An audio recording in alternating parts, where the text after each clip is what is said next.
It's mechaper because it shows I am to you, Hashem. Ani l'dodi v'dodi li. I'm just for you, and you should just be for me. And right at that time, right when that happened, he saw his father after he went. And it turns out, he went, and he got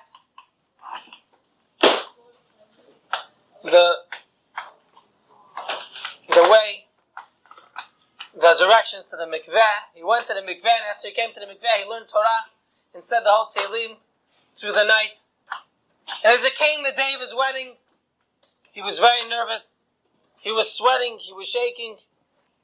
And as he was walking towards the wedding hall, a very ugly, smelly man, poor beggar, stops him and says, "Excuse me."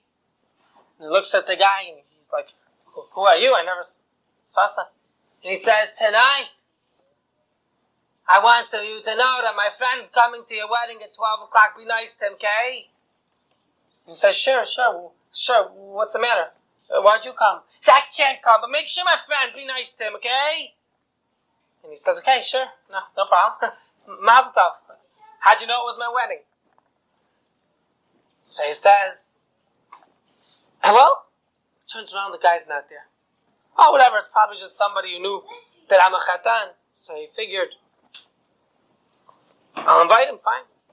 Comes to the wedding and everybody, no one was dancing. Everybody was staring the whole time with a straight, flat face. Who's this chatan, this Majnun guy, that crazy guy who wants to risk his life? But then people found out it was a cousin. Okay, it's a cousin, poor guy, skinny guy, alright, who knows what's going to be.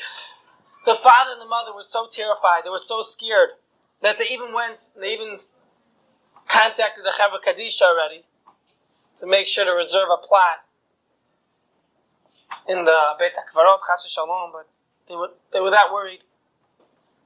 And that night, in the middle of the wedding, before everyone was to go home, the door opened, and the ugliest, smelliest, what kind of stuff? Who's that guy? Oh my gosh, what happened to him? A monster, freak, look at him. And this man walks in, poor guy, walks right to the head table, and everyone clears away, get away from him. And everyone moves away to the back, and all of a sudden, one guy walks, he's about to tell him to leave. And the chatan says, "No, my friend, come, stop letting me touch him." And he touches him, and you can see the dirt on his hand. And he comes and says, "Here, have a seat next to me. Please, eat. L'chaim. Good to see you. Your friend told me all about you. It's really nice that you joined us for our simcha. It would not have been complete if you didn't come. I'm so glad you made it. Here, eat." And the chatan took his own portion of food, which was and he gave it to him to show how dear he is to me. Once everyone saw that, they said, oh, he's his friend. Oh, boy, he is a strange guy. You can tell a guy from his friend. You got strange friends, he's a strange guy. No wonder he's marrying her. It turns out, the whole time, he wasn't even talking to anyone except this guy. He was so nice to him, and how are you, and how'd you know about me? And they're talking like old friends, like old pals. And as they were talking, finally, after the wedding, everyone goes home, and people are really getting one last glance at the chatan, one last look to see, I don't know about that guy, he's got our blessings, Yivrachacha Hashem Yishmerecha, etc. And it turns out, as everyone left, the chatan's going home, and the kallah had gone just a moment earlier down the road to make sure everything was okay with her father to the house. The house was next to the chuppah, next to the hall. And it turns out as she walks in, her husband was coming right behind, and they should have walked together, but she was so scared that she just wanted to make sure that the house was safe and that there was no one there, that there was no food in the house, no poison, no nothing. And as she's in there, suddenly the chatan knocks, and he's about to knock on the door, and suddenly, as he's about to knock on the door and open the door, he hears a voice behind him and says, "Your time is now." He turns around. He's about to scream. A black talit, drenched over a skeleton figure, with a knife in his hand, takes 3 guesses who it is. Good guess. The Malach HaMavet himself, the Satan, the Yitzhara. He gets so scared, and he says, "Come with me." He says, "No, Wait, please, wait, excuse me, wait. Give me Shana Bracha, give me a Shana Yishona, give me a child. What are you taking me for? Give me a minute. What? And all of a sudden, he says, no, I don't talk to people. I just do my job. But please, wait, do me a favor. Step it out to me, mother. I did stalker tonight. I gave my supper. Please, don't touch me. And I will report you to the police. No, so what happens? The guy's coming closer. He says, wait, please. At least let me say goodbye to my wife. Please, let me just say goodbye. Just so, like a lady, she'll have a nurse breakdown. She'll die. You can have her during the morning. Please. Let me just say goodbye. I don't know. I'll just tell her, it was nice knowing you. I don't know what to tell her. Please let me go inside.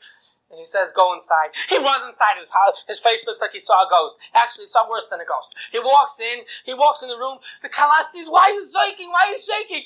And he can't talk. Why am I shaking? Yeah, it's a long story. No, so he looks at his wife, and his wife says, what's wrong? And he points to the door outside. As he points to the door outside, he says, Malcolm, it's there. And she said, no! Not again! She runs out, and as she runs out, she looks in, and she says, it's a tzaddik. It's Shemas Mutav. Look at him.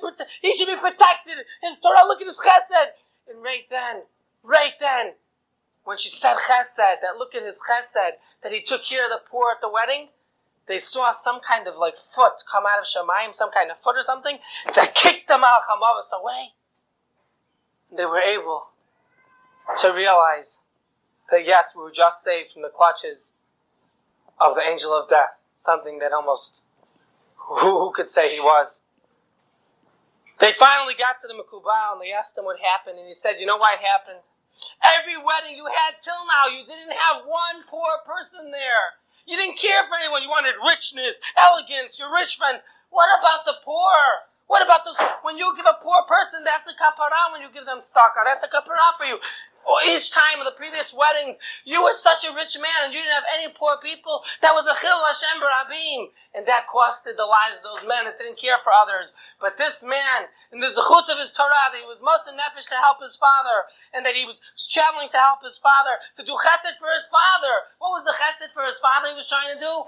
To help his father get a living. The zechut of the chesed he did for his father, and the tzedakah he did for this man, that stood for him and protected him, even from the clutches of death, when all looked like it was over. A true story brought down from the Midrash Tanchuma of the widow who lost so many couple husbands because there was no tzedakah. In a marriage and in your life, if you want kaparah and you want simachot and you want happiness, make sure to care for the less fortunate, the poor and the distraught, and then your simcha will be shalema. And we hope that, of course, Am Yisrael will also be once again rejoicing with Mashiach, which will come with the zechut of chesed and Torah and tefillah. B'mehira, amen. Chazak u'baruch.